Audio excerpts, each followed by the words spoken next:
আসসালামু আলাইকুম। আজকে আপনাদের সঙ্গে নতুন একটি রেসিপি শেয়ার করব।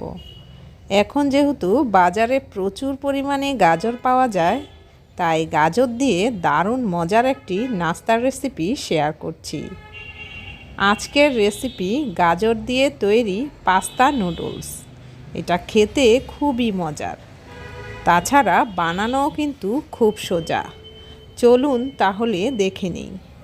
এখানে আমি মাঝারি সাইজের দুটো গাজর নিয়েছি। এবার গাজরগুলো ছিলে তারপর পাতলা করে কেটে ধুয়ে নিয়েছি। চলে যাচ্ছি চুলায় একটা পাতিলের মধ্যে পানি নিয়েছি।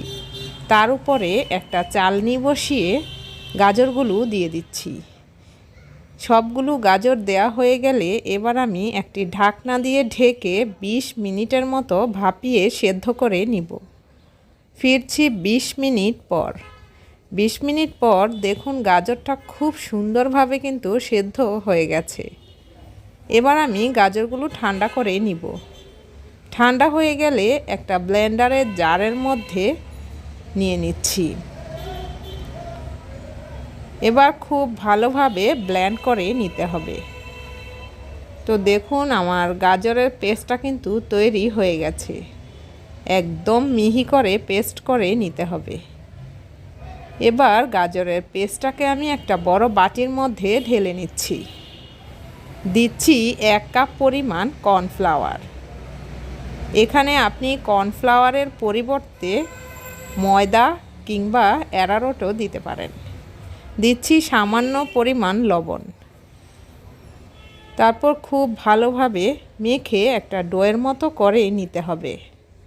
ডোটা তৈরি হয়ে গেলে এবার আমি অল্প একটু ডো নিয়ে হাতের তালুর সাহায্যে গোল করে নিচ্ছি। আর গোল ডোটার মাঝখানে আঙুলের সাহায্যে একটা ছিদ্র করে দিচ্ছি। তো এইভাবে খুব সুন্দর একটা ডিজাইন হয়ে গেছে।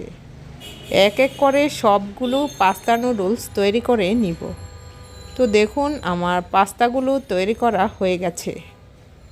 এখন চলে যাব চুলায় একটা প্যানের মধ্যে পানি বসিয়ে যখন পানিটা ফুটতে শুরু করবে এক এক করে পাস্তাগুলো দিয়ে দিব। আর 3 থেকে 4 মিনিটের মতো সেদ্ধ করে নিব। যখন পাস্তাগুলো সেদ্ধ হয়ে যাবে তখন পানির উপরে ভেসে আসবে। তারপর ছাঁকনির সাহায্যে উঠিয়ে সরাসরি নর্মাল ঠান্ডা পানির মধ্যে দিয়ে দিতে হবে। তারপর পানি থেকে ছেঁকে নিচ্ছি। এখানে আদা কুচি, রসুন, ধনিয়া পাতা, কাঁচামরিচ এবং নুডলস মশলা নিয়েছি। প্যানের মধ্যে 1 টেবিল চামচ পরিমাণ তেল, আদা কুচা, রসুন কুচা এবং কাঁচামরিচ কুচা ভালোভাবে ভেজে নিব। তো মশলার কাঁচা গন্ধটা চলে যাওয়া পর্যন্ত ভেজে নিচ্ছি। ভেজে নেওয়া হয়ে গেলে এবার আমি নুডলসগুলো ঢেলে দিচ্ছি। খুব ভালোভাবে মিশিয়ে নিব। দিচ্ছি নুডলস মশলা, সামান্য লবণ, 1 টেবিল চামচ পরিমাণ টমেটো কেচাপ এবং 1 টেবিল চামচ পরিমাণ সয়া সস। তারপর দিচ্ছি ধনিয়া পাতা কুচি, দিচ্ছি পেঁয়াজ কলি। এবার খুব ভালোভাবে মিশিয়ে চুলাটাকে বন্ধ করে দিব। তো দেখুন আমার গাজরের পাস্তা নুডলস তৈরি হয়ে গেল। এটা খেতে খুবই সুস্বাদু। বাসায় একবার হলেও তৈরি করে দেখতে পারেন। তাছাড়া বাচ্চারা কিন্তু গাজর খেতে চায় না। এইভাবে ট্রাই করে দেখতে পারেন। রেসিপিটি কেমন লাগলো কমেন্ট বক্সে জানাতে ভুলবেন না।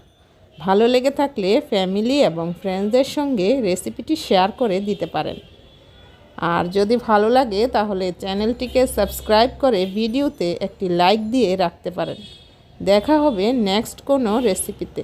ততক্ষণ সকলে ভালো থাকুন। আল্লাহ হাফেজ।